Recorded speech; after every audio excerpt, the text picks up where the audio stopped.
ಜೈ ರಾಮಕೃಷ್ಣ. ನಮಸ್ತೆ. ಯುಗಾವತಾರ ಶ್ರೀರಾಮಕೃಷ್ಣ ಗ್ರಂಥಾಧ್ಯಯನಕ್ಕೆ ತಮ್ಮೆಲ್ಲರಿಗೂ ಸ್ವಾಗತ. ಅಧ್ಯಾಯ 30 ಭಾವ ಪ್ರೇರಕ ರಾಮತಾರಕ. ಹಲಧಾರಿಗೂ ಶ್ರೀರಾಮಕೃಷ್ಣರಿಗೂ ಇದ್ದ ಬಾಂಧವ್ಯ ಒಂದು ರೀತಿಯಲ್ಲಿ ಬಹಳ ತಮಾಷೆಯಾಗಿತ್ತು. ಏಕೆಂದರೆ ಹಲಧಾರಿಗೆ ರಾಮಕೃಷ್ಣರ ವ್ಯಕ್ತಿತ್ವ ಸ್ವಭಾವಗಳನ್ನು ನಿಖರವಾಗಿ ಅರಿತುಕೊಳ್ಳಲು ಸಾಧ್ಯವಾಗಲೇ ಇಲ್ಲ. ಆದ್ದರಿಂದ ಅವರ ಬಗ್ಗೆ ಆತನ ಅಭಿಪ್ರಾಯ ಬದಲಾಗುತ್ತಲೇ ಇತ್ತು. 1858 ಸುಮಾರಿಗೆ ದಕ್ಷಿಣೇಶ್ವರಕ್ಕೆ ಬಂದ ಆತ 1865 ರಾಧಾ ಗೋವಿಂದರ ಅರ್ಚಕನಾಗಿ ಅಲ್ಲೇ ಉಳಿದುಕೊಂಡಿದ್ದ. ಹೀಗೆ ಅವನು 6 ವರ್ಷಕ್ಕೂ ಹೆಚ್ಚು ಕಾಲ ಅವರ ಸಂಪರ್ಕದಲ್ಲಿದ್ದ. ಅವರ ಅದ್ಭುತ ಆಧ್ಯಾತ್ಮಿಕ ಸಾಧನೆಗಳನ್ನು, ಅಲೌಕಿಕ ಸ್ಥಿತಿಯನ್ನು ಕಣ್ಣಾರೆ ಕಂಡ. ಅಲ್ಲದೆ ಅವನು ಶಾಸ್ತ್ರಪಾರಂಗತ, ಸಂಪ್ರದಾಯ ಪ್ರೇಮಿ. ಆದರೂ ಅವನಿಗೆ ಅವರ ವಿಷಯ ಅರ್ಥವಾಗಲಿಲ್ಲ. ಅವರು ಸಾಧನೆಯಲ್ಲಿ ತೊಡಗಿದ್ದಾಗ ತಮ್ಮ ಮೈಮೇಲಿನ ಬಟ್ಟೆಗಳನ್ನು, ಅಷ್ಟೇಕೆ ಪವಿತ್ರವಾದ ಯಜ್ಞೋಪವೀತವನ್ನು ಕಳಚಿಡುವುದನ್ನು ನೋಡಿದಾಗಲಂತೂ ಅವನಿಗೆ ತುಂಬ ಕಸಿವಿಸಿಯಾಯಿತು. ಈ ರಾಮಕೃಷ್ಣನಿಗೆ ಒಂದೋ ಶಾಸ್ತ್ರವಾಕ್ಯದಲ್ಲಿ ಶ್ರದ್ಧೆ ಇಲ್ಲ, ಇಲ್ಲವೇ ಇವನ ತಲೆ ಸ್ವಲ್ಪ ಕೆಟ್ಟಿದೆ ಎಂದು ನಿಶ್ಚಯಿಸಿದ. ಇದರ ಬಗ್ಗೆ ಅವನು ಆಗಾಗ ಹೃದಯನೊಂದಿಗೆ ಚರ್ಚಿಸುವುದಿತ್ತು. ಈ ವಿಷಯದಲ್ಲಿ ಇಬ್ಬರೂ ಸಮಾನಾಭಿಪ್ರಾಯವುಳ್ಳವರಲ್ಲವೇ? ಹಲಧಾರಿ ಹೇಳುತ್ತಿದ್ದ, ನೋಡು ಹೃದು, ಅವನಿದ್ದಾನಲ್ಲ ರಾಮಕೃಷ್ಣ, ಅವನು ಮೈ ಮೇಲಿನ ಬಟ್ಟೆ, ಜನಿವಾರ ಎಲ್ಲವನ್ನೂ ತೆಗೆದು ಬಿಡುತ್ತಾನೆ. ಎಂಥ ಪ್ರಮಾದ ನೋಡು ಇದು. ಈ ಬ್ರಾಹ್ಮಣ ಜನ್ಮವೇನು ಸುಮ್ಮನೆ ಸಿಕ್ಕಿಬಿಡುತ್ತದೆಯೇ? ಎಷ್ಟೋ ಜನ್ಮಗಳ ಪುಣ್ಯ ಫಲ ಸಂಚಯನದಿಂದ ಮಾತ್ರವೇ ಲಭಿಸುವಂತಹದ್ದು ಅದು.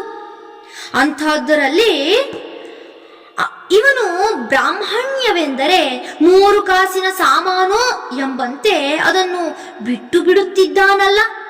ಅಥವಾ ಹೋಗಲಿ, ಹಾಗೆ ಮಾಡುವುದಕ್ಕೆ ಮನುಷ್ಯ ಯಾವ ಎತ್ತರಕ್ಕೆ ಏರಬೇಕೋ ಆ ಸ್ಥಿತಿಯನ್ನು ಇವನು ತಲುಪಿದ್ದಾನೆಯೇ? ಹಲಧಾರಿಯ ಪ್ರತಿ ಮಾತಿಗೂ ಹೃದಯ ರಾಮ ಹೌದು ಹೌದು ಎಂದು ಗೋಣು ಹಾಕುತ್ತಿದ್ದ.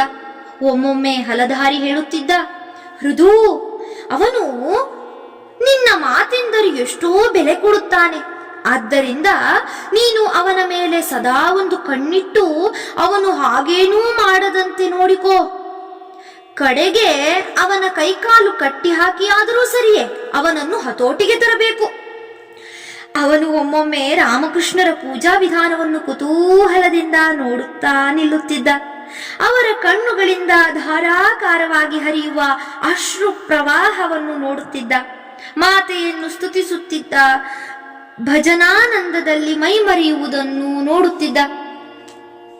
ಭಗವಂತನಿಗಾಗಿ ಅವರ ವ್ಯಾಕುಲತೆ ಎಷ್ಟೆಂಬುದನ್ನು ನೋಡುತ್ತಿದ್ದ.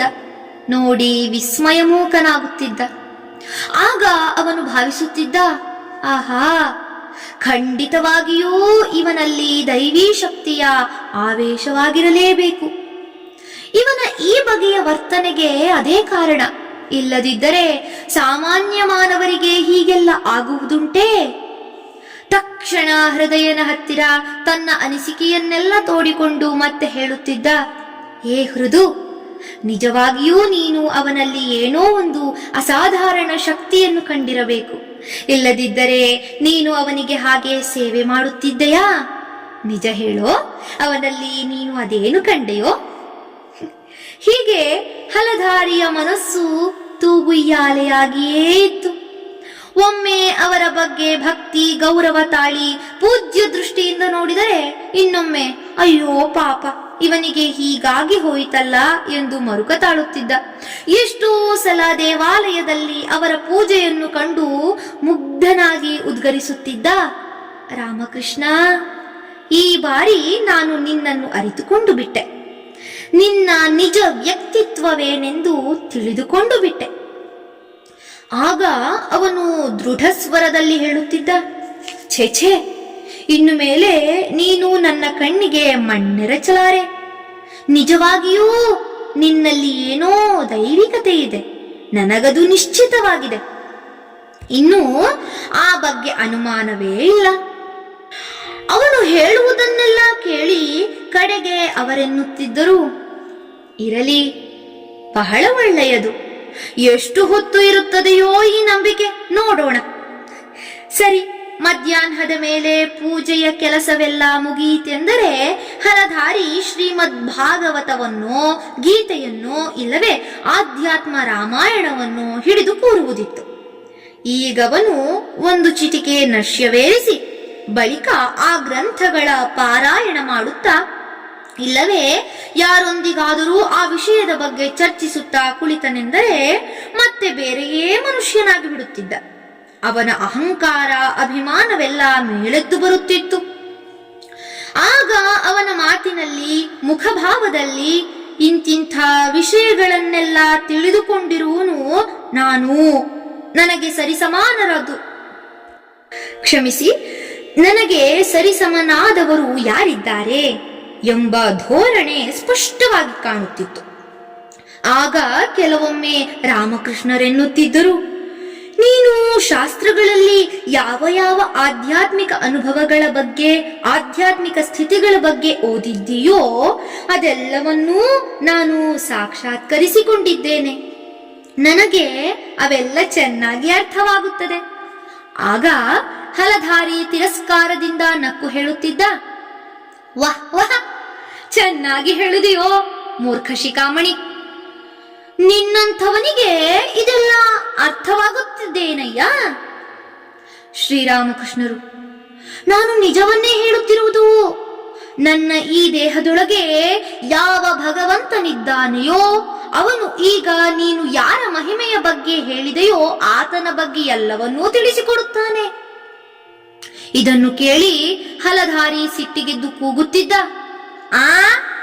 ಏನಂದ್ರೆ ನಿನ್ನೊಳಗಿನ ದೇವರೇ? ಎಲ್ಲೋ ನೀನೊಬ್ಬ ಮಡ್ಡಿ. ಕಲಿಗಾಲದಲ್ಲಿ ಕಲ್ಕ್ಯವತಾರವನ್ನು ಬಿಟ್ಟರೆ ಬೇರೊಂದು ಅವತಾರದ ಬಗ್ಗೆ ಯಾವ ಶಾಸ್ತ್ರದಲ್ಲಿ ಹೇಳಿದೆ? ನಿನಗೆ ಬುದ್ಧಿ ಕೆಟ್ಟು ಹೋಗಿದೆ, ಆದ್ದರಿಂದಲೇ ನೀನು ಹೀಗೆಲ್ಲ ಮಾತನಾಡುವುದು. ಹಲಧಾರಿಯ ಕೂಗಾಟವನ್ನು ಕೇಳಿ ರಾಮಕೃಷ್ಣರು ಗಟ್ಟಿಯಾಗಿ ನಕ್ಕು ಬಿಡುತ್ತಿದ್ದರು. ಅವರಿಗೆ ಅವನ ಮಾತೇನು ಹೊಸದೆ. ಬಳಿಕ ಹೇಳುತ್ತಿದ್ದರು, ಅಲ್ಲಯ್ಯ, ಈಗ ತಾನೇ ಸ್ವಲ್ಪ ಹೊತ್ತಿನಲ್ಲಿ ನಿನ್ನ ವಿಷಯವೆಲ್ಲ ನನಗೆ ಅರ್ಥವಾಯಿತು. ನೀನು ಯಾರೆಂದು ಅರ್ಥ ಮಾಡಿಕೊಂಡು ಬಿಟ್ಟೆ ಅಂತ ನೀನೇ ಹೇಳಿದೆ. ಆದರೆ ಇದನ್ನೆಲ್ಲ ಕೇಳುವ ತಾಳ್ಮೆ ಈಗ ಅವನಿಗೆಲ್ಲಿ? ಹೀಗೆ ಇಂತಹ ಘಟನೆಗಳು ಮರುಕಳಿಸುತ್ತಲೇ ಇದ್ದವು. ಒಂದು ದಿನ ರಾಮಕೃಷ್ಣರು ಬಾಹ್ಯ ಪ್ರಜ್ಞೆಯೇ ಇಲ್ಲದ ಉನ್ಮತ್ತಾವಸ್ಥೆಯಲ್ಲಿ ಸಂಪೂರ್ಣ ಬತ್ತಲಾಗಿ ಪಂಚವಟಿಯ ಆಲದ ಮರದ ಕೆಳಗೆ ಕುಳಿತಿದ್ದರು. ಆ ಸ್ಥಿತಿಯಲ್ಲಿ ಅವರು ಮೂತ್ರ ವಿಸರ್ಜಿಸುವುದನ್ನು ಹಲಧಾರಿ ನೋಡಿಬಿಟ್ಟ. ಆಗಂತೂ ಅವನಿಗೆ ಸಂಪೂರ್ಣ ದೃಢವಾಗಿ ಬಿಟ್ಟಿತು, ಇವನಿಗೆ ಹಿಡಿದಿರುವುದು ಬ್ರಹ್ಮದೈತ್ಯವೇ ಎಂದು. ಧನ್ಯವಾದಗಳು. ಮುಂದುವರಿದ ಭಾಗ ಮುಂದಿನ ಸಂಚಿಕೆಯಲ್ಲಿ. ಓಂ ಶಾಂತಿ ಶಾಂತಿ ಶಾಂತಿ. ಹರಿ ಓಂ ತತ್ಸತ್. ಶ್ರೀರಾಮಕೃಷ್ಣ ಅರ್ಪಣಮಸ್ತು. ಸರ್ವೇ ಜನ ಸುಖಿನೋ ಭವಂತು. ಜೈ ಶ್ರೀಮಾತಾ.